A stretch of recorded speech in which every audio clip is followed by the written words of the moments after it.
नमस्कार जनता, जय श्री लक्ष्मी नारायण, जय Shiv Shakti. Triple T divine knowledge channel में आप सभी जनता का स्वागत है। जनता, आज की ये जो वीडियो है बड़ा ही इंटरेस्टिंग वीडियो है। एक्चुअली ये जो वीडियो है प्रैक्टिकल नॉलेज के ऊपर होने वाले है। ये वीडियो आप लोगों के दिमाग में हमेशा से एक सवाल मतलब रहते हैं, लेकिन आप लोग बता नहीं पाते हैं। जानते हैं वो सवाल क्या है? वो सवाल यह है कि राक्षसी शक्तियाँ मनुवादियों से हमेशा परेशान क्यों रहते हैं और मनुवादियों को मतलब बदनाम क्यों करते फिरते हैं, है ना? ये जो क्वेश्चन है ये आप सभी मनुष्य के दिमाग में रहते हैं, लेकिन आप लोग शायद इसका मतलब रीज़न जो है वो आप लोग जानकर भी अनजान बनने का मतलब नाटक कर देते हो, या यूँ कहिए कि आपकी ही कुछ मतलब कॉलिग के सामने ये जो है इसके बारे में आप लोग बताते हैं, लेकिन बात वही है कि ज़्यादा मतलब लोगों तक इसको शेयर नहीं करते हैं। लेकिन दोस्तों, इसको शेयर करना है और इसीलिए है ताकि ये जन जन तक पहुँचे कि राक्षसी शक्तियाँ मनुवादियों से इतना परेशान क्यों रहते हैं और मनुवादियों का बदनाम आखिर क्यों करते हैं ये राक्षसी शक्तियाँ। तो दोस्तों, इसके ऊपर ही आज मेरी ये वीडियो है। अगर आप लोगों को मेरी ये वीडियो अच्छा लगे तो कृपया मेरी चैनल को सब्सक्राइब कर इस वीडियो को एक लाइक और एक शेयर अवश्य करिए। तो चलिए जनता, असली मुद्दे पर आते हैं। तो सवाल यह था कि राक्षसी शक्तियाँ मनुवादियों को मतलब बदनाम क्यों करते हैं और राक्षसी शक्तियाँ मनुवादियों से परेशान आखिर क्यों रहते हैं। तो दोस्तों, पहली बात, ये जो राक्षसी शक्तियाँ हैं, ये राक्षसी शक्तियाँ सिर्फ और सिर्फ मानव रूप में ही इस पृथ्वी के ऊपर नहीं है। ये बात याद रखिएगा आप लोग। अर्थात मानव रूप में भी है, और जो है ये राक्षसी शक्तियाँ बिना बॉडी के भी इस पृथ्वी के ऊपर ही उपस्थित है, जो अपना काम बड़े ही आराम से इन राक्षसी या राक्षस मानवों के थ्रू जो है वह कर रहा है। एक्चुअली क्या है ना दोस्त, ये जो मानव है ये जन्मगत राक्षस नहीं है या जन्मगत राक्षसी भी नहीं है, लेकिन बात वही है कि जो जिसका बॉडी नहीं है वह राक्षस, इसके दिमाग में ये मतलब गंदा वाला जो खुफिया जो मतलब कुछ इंफॉर्मेशन है ये मतलब डालकर इस पृथ्वी के ऊपर काम कराते हैं, और इसके जाल में अर्थात इस जिस राक्षस के बॉडी नहीं है ऐसे राक्षस के जाल में बेचारे जो ये मानव है, जो हम गुस्से में आकर राक्षस बोल देते हैं या राक्षसी कह देते हैं, ऐसा मानव फंस जाते हैं। लेकिन दोस्तों, आप बड़ी आसानी से इन राक्षसों से बच सकते हैं। जी हाँ, अगर ऐसा कोई मानव इस धरती पर है कि किसी मानव को किसी ने राक्षस मतलब बता दिया गुस्से में आकर, या राक्षसी बता दिया, तो वो मानव बहुत ही गुस्सा हो जाता है। अरे मुझे तो राक्षस बना दी, या मुझे तो राक्षस मतलब राक्षसी बना दिया है, ऐसा मतलब बोलते हैं। वो बहुत गुस्से में आ जाते हैं, मुझे कैसे मतलब राक्षस कहा, मुझे कैसे मतलब राक्षसी कहा। लेकिन दोस्तों, कर्म ही ऐसा करते हैं, वचन ही कुछ ऐसा बोलते हैं जिनके आधार पर इनको राक्षस राक्षसी का दर्जा दिया जाता है। लेकिन जन्मगत राक्षस राक्षसी नहीं है, लेकिन करा कौन रहा है इनके अंदर वो इन्फॉर्मेशन डाल डाल कर, वो जिसके पास बॉडी नहीं है, वो शून्य पर उपस्थित जो राक्षस है वही इन मानवों से करा रहे हैं। तो दोस्तों, आप लोगों ने जान दिया कि एक राक्षस है मानव रूप में, और दूसरा जो राक्षस है जिसके पास मतलब शरीर नहीं है, तो शून्य में उपस्थित है, या आप यूँ कह सकते हैं कि वो वायु के थ्रू घूमते रहते हैं। तो दोस्तों, ये जो शून्य पर उपस्थित जो राक्षस है ये धार्मिक लोगों को भी देखते हैं, और जो अधर्मी लोग हैं उनको भी ऐसे जिसका पास शरीर नहीं है ऐसा राक्षस देखते हैं। जब देखते हैं कि धार्मिक लोग धर्म कर रहे हैं और ये अधर्मी अधर्म कर रहे हैं, तभी उसी वक्त जो है वह शून्य पर उपस्थित हुआ, जिसके पास शरीर नहीं है वो वाला राक्षस उस अधर्मी पर हावी हो जाता है और अपना काम जो है वह कराते हैं अपने हिसाब से। इस बात का ख्याल रखिए। अब मैं आपको असली मुद्दा बताने वाली हूँ। मनुवादियों से इतना परेशान आखिर क्यों है राक्षस, और मनुवादियों को बदनाम क्यों करते हैं ये राक्षसी शक्तियाँ। प्रथम बात दोस्तों, ये जो मनु है, ये मनु हम सभी मानव जाति का जनक है, अर्थात पिता है, क्योंकि मनु से ही हम सभी मानव का जन्म हुआ है। आप यूँ भी कह सकते हैं कि मनु को स्वयं ब्रह्म सृष्टिकर्ता ब्रह्मदेव ने जन्म दिया था, और मनु ही है जो हम सभी मनुष्य का पिता भी है, और मनु से ही हम सभी मानव उत्पन्न हुए हैं। ये आप मतलब इसके ऊपर विश्वास करें या ना करें ये आपकी मर्जी है, लेकिन ये 100% सच है कि सभी जो हम सभी मानव हम मनु से ही हम मतलब पैदा हुए हैं। तो मनु हमारे जनक है, अर्थात मनु हमारे पिता है। और मनु की जो अर्धांगिनी है, धरती का पहला मानव, उसे कहते हैं मनु। मनु का जो अर्धांगिनी है उनका नाम है शतरूपा। शतरूपा मनु की सनातनी अर्धांगिनी है। अगर मनु सभी मनुष्य जाति का जनक बना तो शतरूपा कौन बनी? शतरूपा सभी मनुष्य जाति की जननी बनी। लेकिन इसके ऊपर भी एक जननी है, वो तो आप लोग सभी जानते हैं, वो है जगत जननी। और जगत जननी कौन है? माँ आदि शक्ति। आद्या शक्ति से ही सभी जीव जंतु, मानव, गंधर्व, किन्नर, राक्षस, मतलब सभी जातियाँ या प्रजाति के जीव जो है हम सभी माँ आद्या शक्ति से ही उत्पन्न हुए हैं। लेकिन माँ आदि शक्ति ने ही मानवों के पहला जो अर्धांगिनी है, अर्धांगिनी नहीं, मानवों की जो पहली जननी है शतरूपा को जन्म दिया। तो शतरूपा को किसका पत्नी बनाया? मनु का पत्नी बनाया। तो दोस्त, मनु जो है मनुष्य जाति का पहला मानव है। शतरूपा मनु का अर्धांगिनी है और मानव जाति की, या यूँ कहेगी पूरी नारी शक्ति का जो है वो जननी है। कौन? शतरूपा। इसलिए दोस्तों 2020 में राक्षसी मनुष्य ये भी मतलब फैलाते हैं मतलब कि शतरूपा जो है भगवान नारायण की पत्नी है, ऐसा मतलब ये मंद बुद्धि वाले लोग फैलाते हैं, ताकि जनता जो है भ्रमित हो जाए और असली नारायणी शक्ति से जनता जो है वो दूर हट जाए।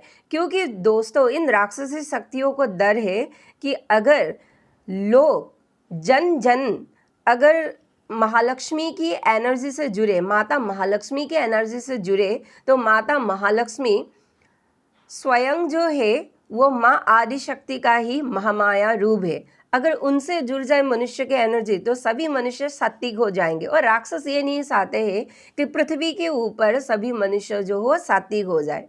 नेक्स्ट, जब भी पृथ्वी पर सभी देवीय या यूँ कहेगी देवी अंश आते हैं तो मनुष्य बनकर मतलब मानवों के गर्भ से ही जन्म लेते हैं।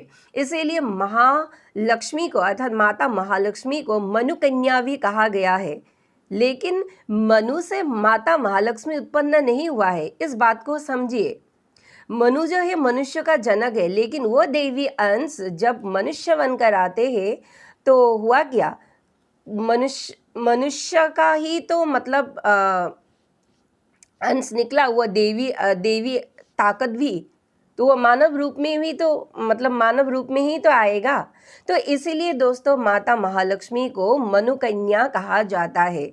तो राक्षसी शक्तियों को इस बात के ऊपर ही डर है कि अगर धरती पर मानव भगवान विष्णु या भगवान शिव या यूँ कहिए कि माता महालक्ष्मी या माता काली की एनर्जी के साथ जुड़ गए, अगर पुरुष शक्ति देवीय शक्ति से जुड़ गए और जो नारी शक्ति है वो माँ आदि शक्ति की एनर्जी के साथ अगर जुड़ गए तो इन राक्षसों के लिए दिक्कत पैदा होंगे। और इसीलिए इन राक्षसों ने बीच में धरती पर मानव रूप में जन्म लेकर इन सभी मानवों के अंदर फूट डाल दी। बात को समझिए थोड़ा सा। धरती पर आकर इन सभी मनुष्य के अंदर फूट डाल दी, विशेषकर स्त्री शक्ति और पुरुष शक्ति के बीच में, ताकि पुरुष शक्ति और स्त्री शक्ति लड़ कर घर को तबाही कर मचा दे घर में, और सभी जो है प्रेम से दूर हट जाकर मतलब नफरत की बीज जो है इस पृथ्वी के ऊपर रोपण करे। तभी जो है इन राक्षसी शक्तियों का जो झंडा है वह लहराएगा। किसके ऊपर? इस पृथ्वी के ऊपर। इसे समझने वाली बात है। सेकंड क्या है दोस्तों, जब भगवान ब्रह्मदेव ने मनुष्य के जनक मनु को इस पृथ्वी पर भेजा था, धरती का पहला मानव, याद रखिए धरती का पहला मानव कौन? मनु। मनु को जब पृथ्वी पर भेजा था तभी दैवीय अंश ने, या आप यूं भी कह सकते हैं सभी दिव्य शक्ति ने मनु को सनातन वैदिक धर्म को फैलाने के लिए मनु का व्रत, उपवास, या यूँ कहिए कि वैदिक परंपरा, सनातन धर्म का हर वो मतलब नियम, आदेश वगैरह वो मतलब बताया था, जो मनु का कर्म था इस पृथ्वी पर फैलाने के लिए। और सिर्फ देवीय अंश ने ही या देवी शक्ति ने ही सिर्फ मनु को ये ज्ञात नहीं कराया था, जो सप्त ऋषि थे, जो बड़े बड़े ऋषि थे, ब्रह्म ऋषि, उन सभी ऋषियों ने भी मनु को ज्ञान दिया था। और मनु का धरती पर आने के लिए पहला टास्क था कि धरती पर मतलब आएंगे वो, और आकर शत्रुपा से शादी करेंगे, और शादी करने के बाद जब उनके मतलब बच्चे वगैरह जन्म लेंगे, उसके बाद वो जो सनातन वैदिक धर्म है वो धीरे धीरे पृथ्वी के ऊपर फैलाएंगे। और ऐसे ही मतलब मनुष्य जाति जो है ऐसे बढ़ते जाएंगे।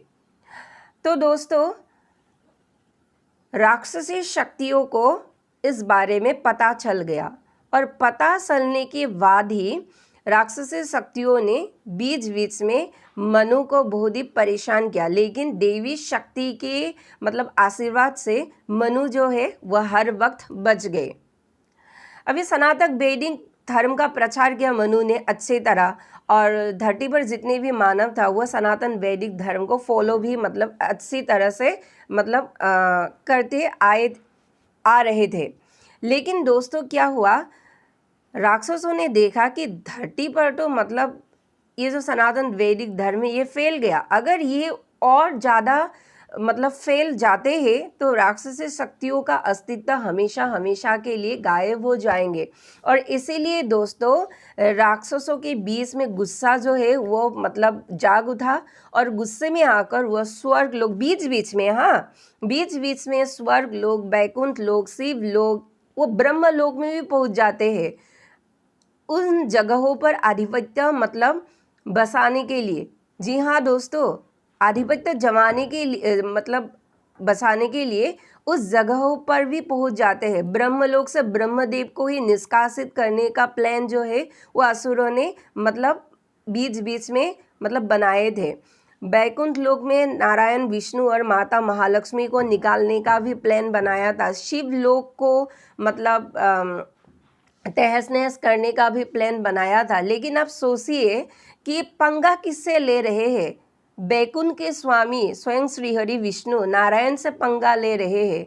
और सेकंड जो है शिवलोक में वो परमपिता परमेश्वर, वो भोलेनाथ सारे सृष्टि का संहार करता, वो रुद्र से मतलब ये जो है पंगा ले रहे हैं। और ब्रह्मलोक में ब्रह्मदेव से पंगा ले रहे हैं।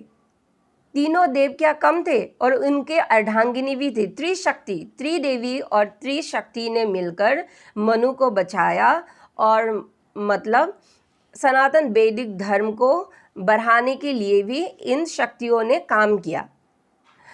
तो दोस्तों इन सभी देवी देवताओं ने अपनी पवित्र शक्ति, दृढ़ संकल्प और अपनी मतलब ऊर्जा से सभी मनुष्य को बचाया, और मनु को भी बचाया, शत्रुपा को भी बचाया। और जब धरती पर पहला अटैक जब हुआ था असुरों के थ्रू, तभी जो है मनुष्य को बहुत दिक्कत हुआ था, सारे मनुष्यों को। लेकिन फिर मनुष्य ने इस बात को समझा कि आखिर धरती पर ये सब कौन कर रहा है। तभी जो है मनुष्य अलर्ट हो गए, और मनुष्य ने देवी शक्ति को अपने दिल से पुकारा।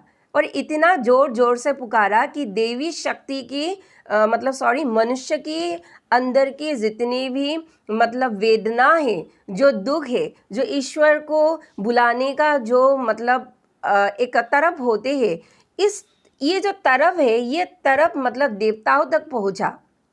और तब सभी देवी देवताओं ने उस समय में जिस देवी या जिस भी देवता का आवश्यक था, उसी देव या देवी ने प्रकट होकर मनुष्य को अपना देवी शक्ति दिखाया, उनका प्रताप दिखाया, या यूँ कहिए कि उनका कोमल जो स्वरूप है, उनका जो दिव्य गुण है, उनके बारे में अवगत कराया और इन राक्षसी शक्तियों से मनुष्य को बचाया। और तब से मनुष्य जो है देवी शक्ति को पूजा करने लग गए। लेकिन दोस्तों, कहते हैं ना, राक्षस राक्षसी होता है, असुर असुर ही होता है। राक्षस और असुर अपना जो जन्मगत गुण है, इसे कभी भी दबा नहीं सकते, और इसे बाहर निकालने के लिए वो कभी ना कभी अपना जो है काम जो है वो करेंगे ही करेंगे। और इसीलिए इन राक्षसी शक्तियों का नाटक ऐसे ही चलता रहा, डे बाय डे, या यूँ कहिए कि एक युग से एक युग तक। ऐसे ही सतयुग निकल गया। सतयुग में हिरण्यकशिपु था, जो प्रहलाद को मारने के लिए आया था, जो अपनी पिता ही पुत्र का वध करना चाहते थे। उसके बाद त्रेता में भगवान श्री राम का अवतार हुआ। किसे मारने के लिए? रावण को मारने के लिए। उसके बाद द्वापर आया। द्वापर में भगवान श्री कृष्ण का अवतार हुआ कंस को मारने के लिए और प्रेम की बीज रोपण करने के लिए। तो दोस्तों, असुरों का ऐसा ही हर युग में नाटक जो है वो चलता ही गया। लेकिन जब द्वापर युग अंत हुआ और उसके बाद भगवान श्री कृष्ण ने जब इस पृथ्वी को छोड़कर अपना धाम जब चले गए, तभी जो है असुरों का महाउत्पात बढ़ा। तभी से, क्योंकि वो जो अगला युग आने वाला था, द्वापर के बाद में ही वो युग था कलयुग। तो राक्षसी शक्तियों को बड़े ही मज़ा आया कि अब तो हमारे ये युग आने वाले हैं कलयुग, और कलयुग में हम अपना ताकत जो है वो दिखाएंगे। और इसी युग में कुछ स्क्रिप्ट ही ऐसा बनाया गया ऊपर में कलयुग में, कि इस कलयुग में राक्षसी शक्तियाँ भी मानव रूप में आके फंस गए, और जो देवी शक्तियाँ है, ऋषि एवं मुनि है, ब्रह्म ऋषि है, कोई ऐसी ऐसी बड़ी बड़ी ताकतें भी इन इस कलयुग में फंस गए। और इन राक्षसों ने देवी प्रवृत्ति वाले मनुष्य के ऊपर बड़ा ही अत्याचार किया। जो देवी प्रवृत्ति वाले मनुष्य इन राक्षसों की इन हरकत से बहुत ही परेशान हो गए। लेकिन दोस्तों, बात ये है कि अभी जो समय चल रहा है, ये समय है सतयुग आने का। जी हाँ दोस्तों, अभी मैं हंस इसीलिए रही हूँ क्योंकि ये जो सारा खेल है मुझे बहुत अच्छे से समझ में आ रहे हैं। ये सतयुग का आने का समय है और राक्षसों के बीच अफरा तफरी मच गए हैं। वो किस लिए जानते हैं आप लोग? वो इसीलिए क्योंकि ये जो सतयुग, ये जो इसका जो प्रिपरेशन हो रहा है इसी समय से, ये सतयुग राक्षसों के लिए बड़े ही धमाकेदार कुछ कारनामे लाएंगे जो ये सहन नहीं कर सकते हैं। जी हाँ दोस्तों, तो अगर एक युग दूसरे युग में परिवर्तित होते हैं और अगर वो दूसरा युग सत्य के आधार पर स्थापित हो, तो राक्षसों को तो परेशानी होती ही है कि नहीं? होता ही है दोस्त। तो दोस्तों, क्या हुआ, अभी ऐसा ही कुछ समय चल रहा है और ये राक्षसी शक्तियाँ ये समझ गए हैं कि उन लोगों को बोरिया बिस्तर उठाकर इस पृथ्वी से जाने का समय बहुत नज़दीक आ रहा है। इसीलिए दोस्तों ये जो समय है, ये समय अधर्म पर धर्म विजयी हो रहा है कि नहीं। मतलब ऐसा भी नहीं कि अधर्म कर नहीं रहा है, कर रहा है, लेकिन ये अधर्मी बच भी नहीं पाया है। आप यूँ भी कह सकते हैं कि अधर्म के ऊपर धर्म जो है वो हावी हो रहा है। वो किस लिए? वो इसलिए क्योंकि ये समय ही कुछ ऐसा है। और दोस्तों ये जो राक्षसी शक्तियाँ हैं, ये आपकी मनोबल को तोड़ने के लिए आपके सामने कुछ भ्रम पैदा करते हैं, ताकि आप डर जाओ, आप मतलब रो गिड़गिड़ाओ, कि आप मतलब आगे की रास्ता देख ना पाओ। तो दोस्तों ये मतलब भड़काते रहते हैं, सपनों में आकर डराते धमकाते हैं। जिसकी मतलब आत्मा थोड़ी सी ढीला टाइप का है ना, वो मतलब रोता भी है, और या यूँ कहिए कि डर भी जाते हैं। लेकिन दोस्तों मैं आप लोगों को इस वीडियो के थ्रू मतलब कह रही हूँ कि डरिए बिल्कुल भी मत। हाँ, अगर आप लोगों को भीतर से ऐसा लग रहा है कि मुझे थोड़ा सा रो देना चाहिए, तो बेशक आप रो सकते हैं, लेकिन अपने इस हृदय के भीतर से आप लोग मतलब ऐसे बैठ मत जाइए। जी हाँ दोस्तों, बैठिए मत, क्योंकि उसी के लिए तो ये एक्शन जो है राक्षसी शक्तियों से हो रहा है। ये बेसिकली क्या करते हैं, आपके सपनों में जाकर आपके लव वंस के बारे में ये भड़काते हैं। मान लीजिए आपके मम्मी पापा हैं, या यूँ कहिए बहुत सारे लोगों का तो है ही है, तो मैं बता रही हूँ सिर्फ एक एग्जांपल देने के लिए। मम्मी पापा है, मम्मी के बारे में आपको कुछ कान में बताएंगे बुरे बुरे, कि आप मतलब ये तुम्हारा मम्मी नहीं है, इसे मानो मत, या कुछ भी। और या पापा को कुछ भड़काएंगे, या यूँ कहिए कि कोई पति पत्नी बड़े ही प्यार से एक घर के अंदर रह रहे हैं, पति के कान में भड़काएंगे तुम्हारे पत्नी जो है वो यह है, वो ये कर रहे हैं, बाहर जाकर इससे दूर हट जाओ, नहीं तो तुम जीवन भर पछताओगे, या यूँ कहिए। मैं सिर्फ एक आप लोगों को एग्जाम्पल दे रही हूँ मेरी इस वीडियो के थ्रू। तो ठीक वैसे ही पत्नी को भी भड़काएंगे, किसके खिलाफ? पति के खिलाफ, कि तुम्हारे पति जो है ये है, तुम अगर उसकी ज़िंदगी में फिर से जाओगे तो ये तबाह हो जाएंगे, ऐसे वाला। तो अगर कोई मतलब गर्लफ्रेंड बॉयफ्रेंड है, या यूँ कहिए प्रेमी प्रेमिका है, तो प्रेमी को प्रेमिका के खिलाफ भड़काएंगे कि तुम्हारे प्रेमिका ऐसा ऐसा है, अगर तुम एक भी कदम आगे बढ़ाए तो तुम्हारा ये जो खुशियों भरा जीवन है ये मतलब नष्ट हो जाएंगे।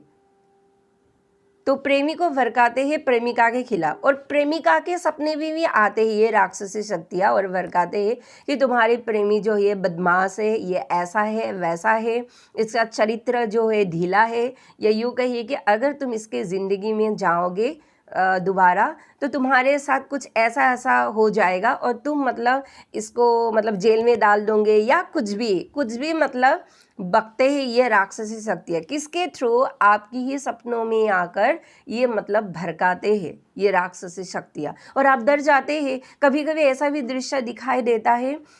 मान लीजिए मैं एक एग्जांपल दे रही हूँ, मुझे याद नहीं आ रहा है, रुकिए।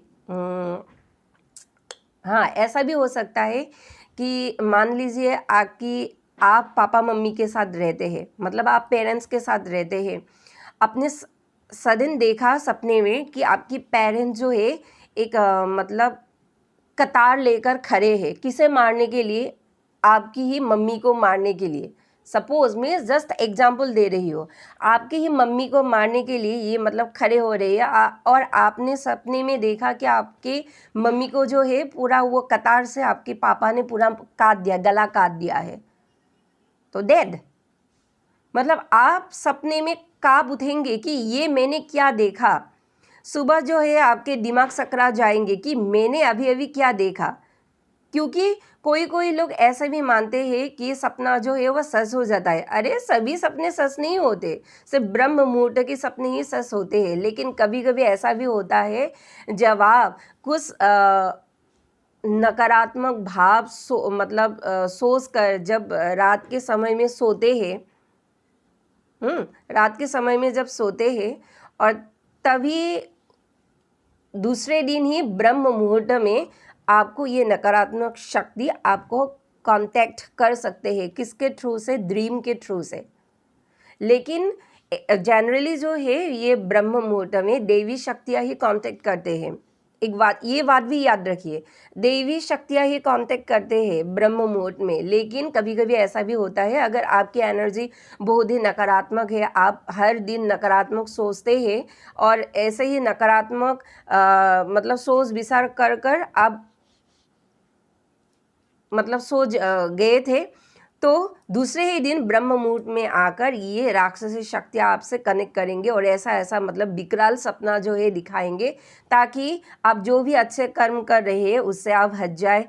आपको डराने लगेंगे, आपको धमकाने लगेंगे, आपको अपने इष्ट के बारे में उल्टा सीधा मतलब बोलेंगे, मतलब गंदी बकवास करेंगे कि आपके इष्ट आपके ऊपर मेहरबान नहीं है, आपको मोक्ष वगैरह नहीं मिलेगा, आपका तपस्या बिल्कुल मतलब ऐसे ही जाएगा। आप मतलब बेकार में ये मतलब इतना जो है दान या यूँ कहिए कि मंत्र चांटिंग वगैरह कर रहे हैं, तो राक्षसी शक्तियाँ ऐसे ऐसे भड़काते हैं। तो आप इसे अच्छी तरह से जान लीजिए। और सबसे ज़रूरी बात, कभी कभी ऐसा भी होता है जब ये राक्षसी शक्तियाँ ड्रीम्स में आपके साथ कनेक्ट करते हैं, पहले तो ये मतलब बड़ी बड़ी सींगे निकाल कर ऐसे ऐसे जो सींगे निकल कर हंसते हैं और आपको डराते धमकाते हैं। ये रेड कलर जैसे ये मतलब उसे क्या कहते हैं, ऑरेंज टाइप मुंह बनाकर, सूजा हुआ मुंह बनाकर, कभी ऐसा राक्षसी मुंह बनाकर आपके सामने हंसते हैं। ये यूँ कहिए कि आपको बेसिकली आपको मतलब डराते हैं सपनों के थ्रू। और आप अगर डरे नहीं तो ये क्या करते हैं, कभी कभी आपकी जो फैमिली मेम्बर्स है इसके बॉडी में घुस जाता है और घुसकर आपकी जो कमजोरी है वो कमजोरी वाला नफ्स वो दबाते हैं। मतलब ऐसे ऐसे बातों का मतलब रिकॉलिंग करता है, या यूँ कहिए कि मुंह से निकाल लेता है। सॉरी, मेरी टंग स्लिप कर रहे हैं। आपकी फैमिली मेम्बर्स के थ्रू कि आप सोचने पर मजबूर हो जाएंगे कि मेरी ये लव वन जो है, मैं जस्ट एग्जांपल दे रही हूँ, मैं किसी को भी नहीं बता रही हूँ कि मम्मी के साथ घुस गया, पापा के बॉडी में घुस गया या और भाई की बॉडी में घुस गया, ऐसा नहीं बताऊँगी। तो कोई भी हो सकता है, वो फैमिली का मेंबर्स उसके बॉडी में घुस गया और घुसते ही आपको मतलब गाली गलौज देना स्टार्ट कर देंगे, बकवास करेंगे, बहुत पुराने बातें खोद कर निकालेंगे आपके सामने और आपको मतलब एनर्जी लेवल से ड्रेन कर देंगे। और अगर आप स्मार्ट हो, इन शक्तियों से आप बच सकते हैं इस कलयुग में। जी हाँ दोस्तों, इन शक्तियों से आप बच सकते हैं। आपको बस रिएक्शन देना नहीं चाहिए, क्योंकि आप तो ये जान लेते हैं कि इसकी बॉडी में कुछ मतलब घुसा हुआ है, या ये जो है कुछ अजीबो गरीब सा मतलब बिहेव जो है वो कर रहा है, ये नॉर्मल नहीं है। उस वक्त वो इंसान आपकी फैमिली के सदस्य भी हो सकते हैं, वो नॉर्मल नहीं है। उसका दिमाग जो है वह राक्षसी शक्तियाँ कंट्रोल कर रहे हैं, लेकिन उस इंसान को भी पता नहीं है, अर्थात आपके फैमिली मेम्बर्स को भी ये बात पता नहीं है। तो दोस्तों, आपको सिर्फ ये करना है कि आपको रिएक्शन नहीं देना है। हाँ, रिएक्शन नहीं देना है, लेकिन अगर आप स्मार्ट है तो इन शक्तियों को भगाने के लिए आप बहुत सारे मतलब उपाय जो है वह कर सकते हैं। जी हाँ दोस्तों, बहुत सारे उपाय आप लोग कर सकते हैं। जैसे आप अगर ऐसी मतलब फैमिली के सामने ओम ध्वनि का उच्चारण भी कर सकते हैं। मान लीजिए बहुत गुस्से में हैं, दोनों मतलब आग बबूला होकर आपके ऊपर झपट पड़े हैं, और उसी वक्त अगर आप ओम ध्वनि अपने मुंह से अगर निकालेंगे तो लोग सोच सकते हैं कि आपको गाली दे रहे हैं और आप ये बकवास कर रहे हैं। मतलब बकवास भी नहीं है, प्रणव मंत्र, महादेव को क्षमा मांगती हूँ। लेकिन मतलब उस समय कुछ ऑकवर्ड लगेगा ना कि सामने वाला तो मुझे गाली दे रहा है और मैं मतलब ओम मंत्र जो है जप कर रही हूँ, उसको ज़ोर ज़ोर से सुना रही हूँ या सुना रहा हूँ। तो एक्चुअली ऐसा मतलब करना होता है, क्योंकि हम जब इन राक्षसी शक्तियों के सामने थोड़ा सा एबनॉर्मल बिहेव करते हैं ना, उसी एबनॉर्मल बिहेव में ही आप लोग हल्का हो सकते हैं, क्योंकि वो भी गर्म तवा हो रहे हैं, मतलब जो राक्षसी शक्तियों के कंट्रोल में है, और आप भी लाभा के समान अगर उबल पड़े तो दोनों का कॉम्बिनेशन क्या होगा आप सोचिए। एक है गर्म तावा और जो अच्छा था वो भी लाभा बन के मतलब आ गया है सामने, तो अब क्या होगा, कौन बचेगा? तो सोचिए। तो इसी ये जो अफरा तफरी ये जो होगा, इसी को करने के लिए तो राक्षसी शक्तियाँ जो है पूरा प्री प्लान करते हैं। तो दोस्त, इसकी खुफिया दिमाग को समझिए, ये बहुत गंदा है, इनकी सोच बहुत निचले स्तर के है। तो इनकी सोच को ही आप लोग मतलब आप लोगों को समझना होगा। ये बेसिकली ये ऐसा ही चीज़ कुछ करता है, और जब भी आप मंत्र वगैरह आप अगर लगा दे तो ये सहन नहीं कर सकते हैं। जी हाँ, ये सहन नहीं कर सकते उस वक्त आपको हो सकता है फिर से गाली देंगे कि ये बनकर जो भी तू ये बजा रहा है, या यूँ कहिए कि आप भी जो अपने मुंह से मंत्र ध्वनि कर रहे हैं, तुझे क्या हुआ, तू तो पागल है। आपको कुछ इस तरीके का बात जो है सुनने को मिलेंगे। किसके मुंह से? आपकी ही लव वंस के मुंह से, क्योंकि आप कुछ दूसरा हरकत कर रहे हैं ना, जो मतलब नॉर्मल नहीं है। लेकिन उसके अंदर जो राक्षसी शक्तियाँ बैठा है वो ज़रूर जान जाता है कि ये जो मंत्र वगैरह उच्चारण कर रहे हैं मुझे भगाने के लिए ही कर रहे हैं, वो समझ जाता है। इसलिए वो ऐसे मेंढक की तरह उस लव वंस की बॉडी में मतलब उछल कर वो अपना बाहरी वाला बिहेवियर दिखाते हैं। लेकिन दोस्तों, एक्चुअली वो नहीं कर रहा है, उसके अंदर जो राक्षस बैठा है वही कर रहा है। इस बात को आप सभी लोगों को जानना अत्यंत ज़रूरी है, क्योंकि आप लोग मतलब ऐसे आदमी को या आपके लव वंस को अगर ऐसे देख ले तो आप भी भड़क जाते हो उसे गाली देने के लिए। अरे तुमने मुझे ऐसा कैसे बोल दिया, अरे तुमने मुझे मतलब ऐसा कैसे कहा, मैं तो ऐसा हूँ ही नहीं। लेकिन अरे भाई, आप तो ऐसा है नहीं, ये तो मतलब भगवान भी जानते हैं, आप भी जानते हो। लेकिन आपको भड़काने के लिए तो ये सब मतलब हो रहा है, ताकि घर में सब अफरा तफरी मच जाए, और आपको इस चीज़ से ही बचना है, आपको इस चीज़ से ही बचना है। तो दोस्तों, ये जो राक्षसी शक्तियाँ हैं, ये राक्षसी शक्तियाँ मानव एनर्जी के थ्रू भी मतलब रहते हैं, मानव की भेष बनाकर भी रहते हैं, या यूँ कहिए कि शून्य पर भी उपस्थित रहते हैं ऐसे राक्षसी शक्तियाँ। तो शून्य पर जो राक्षसी शक्ति उपस्थित रहते हैं उसे तो हम खाली आंखों से देख नहीं सकते, सिर्फ सपनों में हम विजुअलाइज कर सकते हैं अगर वह दिखाई दे तो। लेकिन जो आपके आसपास राक्षसी शक्तियाँ होते हैं, आप यकीन नहीं करेंगे ये बात, लेकिन ये सच है। और वो राक्षसी शक्तियाँ आपके मासी भी हो सकते हैं, आपके मामा भी हो सकते हैं, आपकी मौसी भी हो सकते हैं, आपके भाई भी हो सकते हैं, आपके पति भी हो सकते हैं। जी हाँ दोस्तों, आपके पति भी हो सकते हैं, क्योंकि दोस्त कभी कभी ना हमें ऐसा चीज़ ऑब्जर्व करने को मिलता है जो मतलब अंदर से हिलाकर रख देता है। जी हाँ दोस्तों, क्योंकि दोस्त ये कलयुग है, इस कलयुग में राक्षसों के साथ देवी शक्ति भी फंस गए हैं, ये बात तो आप लोग तो जानते ही है। तो कभी कभी ऐसा भी तो होता है ना कि पति राक्षस है लेकिन आया मानव रूप में, पत्नी जो है वह देवी शक्ति को बहन करते हैं। तो पत्नी जो है वह देवी वाला जो पत्नी है, वह पत्नी उस राक्षस के साथ विवाह पाश में बन गया, लेकिन बिचारी वो तो जानते नहीं है, और वह राक्षस पति भी जानते नहीं है कि वह राक्षस है, लेकिन दोनों का तालमेल जो है वह नहीं मिलते हैं।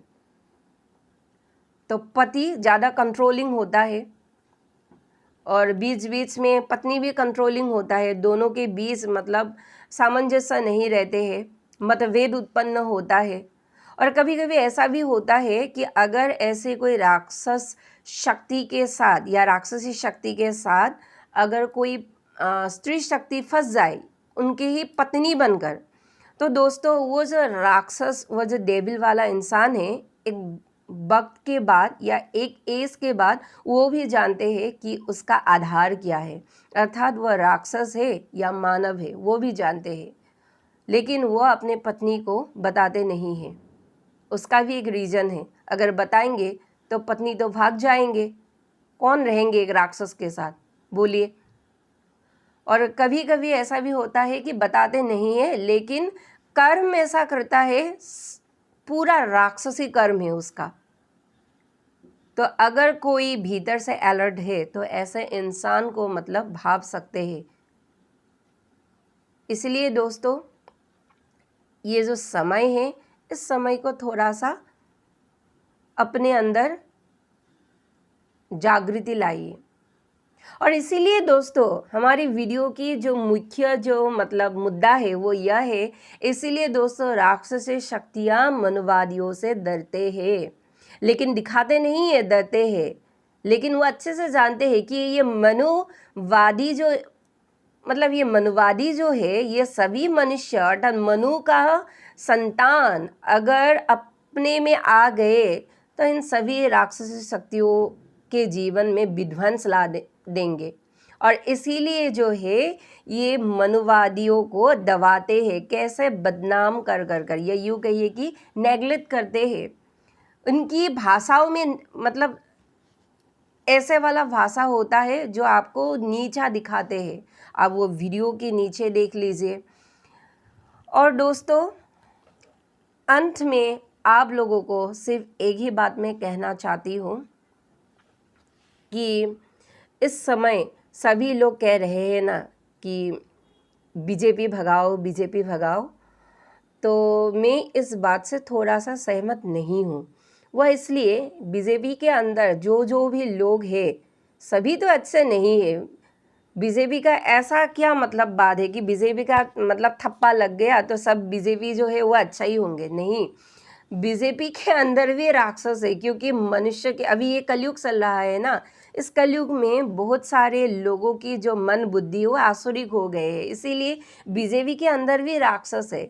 लेकिन हमारे जो पीएम है, आदरणीय पीएम नरेंद्र मोदी जी, वह राक्षस नहीं है। इस बात का मैं 100% गारंटी आप लोगों के सामने देती हूँ, वह राक्षस बिल्कुल भी नहीं है। अगर हमारे आदरणीय पीएम नरेंद्र मोदी मतलब नहीं होते तो ये देश कब का ही मतलब जहन्नुम में चले जाते। जी हाँ, अब ऊपर से ऐसा देख रहे हैं कि बीजेपी जो है देश को कंट्रोल नहीं कर पा रहा है, कुछ ऐसा वाला हो रहा है। वो इसीलिए हो रहा है कि बीजेपी के अंदर ही राक्षस बैठे हैं। अभी बीजेपी के अंदर नहीं, कांग्रेस के अंदर भी राक्षस बैठे हैं। कांग्रेस तो पूरा राक्षस है, इस बात को आप लोग ध्यान में रखिए। लेकिन बीजेपी के अंदर भी राक्षस बैठा है, लेकिन हमारे आदरणीय नरेंद्र मोदी जी जो है वो राक्षस बिल्कुल भी नहीं है। उनके ही कारण जो हम थोड़ा बहुत विकास देख रहे हैं, उनके ही कारण हम देख रहे हैं। जी हाँ दोस्तों, ये अतल सत्य है, ये अतल सत्य है। पीएम मोदी के कारण ही हम थोड़ा सा विकास देख रहे हैं, नहीं तो ये देश कब का ही बिक जाता इन कांग्रेसों के हाथ से, या और कोई पार्टी नया सा निकल कर आता। तो मेरी ये वीडियो सुनकर कुछ लोग मतलब तिलमिला उठेंगे कि ये क्या कह रही है, लेकिन वो भी खुद अच्छे से जानते हैं, लेकिन इस बात को छुपाते हैं ना, इस बात को छुपाते हैं। और मैं इसी छुपी हुई बातों को आप लोगों के सामने प्रेजेंट करती हूँ अपनी वीडियो के थ्रू। तो मुझे किसी का कोई मतलब ये डर नहीं है कि मतलब कोई मुझे कुछ कहेंगे। मैं किसी की परवाह ही नहीं करती हूँ, मैं अपने में ही रहती हूँ। अरे जिसका इष्ट स्वयं महाकाल है, जिसका इष्ट स्वयं नारायण है, जिसका इष्ट देवी स्वयं माँ महाकाली है, उसका कौन सा मतलब गली का कुत्ता कौन बिगाड़ ले, है कि नहीं। तो इसीलिए दोस्त सत्य पर रहिए, धर्म पर अड़े रहिए, और जो भी चीज़ हो रहा है उसे अच्छे से देखिए। और दोस्तों, पृथ्वी के ऊपर जितनी भी निगेटिव शक्तियाँ हैं, इन सभी निगेटिव शक्तियों का एक ही मंशा है, हमारे पीएम मोदी को गद्दी से हटाना। और इसीलिए जो है वो चाहे स्त्री हो या वृद्धा हो, वो चाहे युवक हो या बच्चा हो, जो भी निगेटिव शक्तियों से मतलब घेरे हुए हैं, वो अपना मुंह ऐसे कैंची की तरह चला रहे हैं। जी हाँ दोस्त, लेकिन आप लोग जो भी सच्चे और अच्छे इंसान हैं, जो धर्म पर अड़े रहते हैं, जो भी अपने भगवान को मानते हैं, अंदर से खुद को एक शुद्ध सनातनी मानते हैं, वो मेरी इस बात के ऊपर विश्वास कर सकते हैं, इस पीएम मोदी वाला बात के ऊपर। जी हाँ दोस्तों, अगर पीएम मोदी नहीं होते तो ये देश कब का ही जहन्नुम में चले जाते। लेकिन जनता को ऊपर ऊपर से ऐसा लगता है कि ये वाला पार्टी मतलब पीएम अर्थात बीजेपी से ज़्यादा अच्छा था, क्योंकि पैसा मिलता है ना, पैसा मिलता है। पैसा किस चीज़ का मिलता है? ये नया नया कुछ टर्म एंड कंडीशन निकालते हैं, या यूँ कहिए कुछ कुछ बीमा वगैरह कर देते हैं ना। तो इस तरीके से पैसे देकर जनता की मुंह जो है वह बंद करते हैं। लेकिन जो अक्लमंद है तो वो अक्लमंद ही है, पैसे लेकर भी अपनी बुद्धि का सही इस्तेमाल करेंगे। तो आप लोगों को भी अभी जो है इस समय में स्मार्ट होना है। नकारात्मक शक्ति अपने अंदर मत लीजिए, सकारात्मक शक्ति की थ्रू आप लोग काम करिए और देखिए आपकी माइंड कैसे ऐसे फर चलते हैं। जी हाँ दोस्तों, मुझे सिर्फ आज आप लोगों को इसके ऊपर ही कहना था। लेकिन ये जो मेरी टॉपिक था वीडियो की कि राक्षसी शक्ति आखिर मनुवादियों से डरते क्यों है या मनुवादी का बदनाम क्यों करते हैं, इसके साथ साथ मुझे बीजेपी के बारे में भी थोड़ा सा संदेश देना था। लेकिन फिर से कहती हूँ, बीजेपी के अंदर सिर्फ पीएम नरेंद्र मोदी ही एक अच्छा व्यक्ति है, बाकी सारे राक्षस भी हो सकते हैं, इसका मैं गारंटी नहीं लेती हूँ। लेकिन जो पीएम मोदी का गारंटी ले सकती हो कि पीएम मोदी जो है हमारे आदरणीय मोदी जी, वो मतलब राक्षसी शक्ति तो बिल्कुल भी नहीं है, वो एक शुद्ध सनातनी है। इसीलिए उनका इतना एज भी हुआ है और अभी तक वो अपने इष्ट देवी से जुड़े हुए हैं, महादेव से जुड़े हुए हैं। तो दोस्तों, मुझे सिर्फ इस वीडियो के थ्रू आप लोगों से यही कहना था। आशा करती हूँ ये वीडियो आप लोगों को अच्छा लगा है। अधर्मियों को तो बिल्कुल भी अच्छा नहीं लगा है, ये बात मैं अच्छी तरह से जानती हूँ। लेकिन क्या करो, कुछ इन्फॉर्मेशन जो है वो बताना भी चाहिए जनता को, ताकि सभी चीज़ों का पता चल सके। क्योंकि लोग आते हैं भाई मूर्ख बनाने के लिए एक दूसरे को। तो मुझे ये कहना था आज आप लोगों से। तो दोस्तों, अगर ये वीडियो आप लोगों को अच्छा लगा है तो कृपया मेरे चैनल को सब्सक्राइब कर इस वीडियो को एक लाइक और एक शेयर अवश्य करिए। जय हरिहर, धन्यवाद।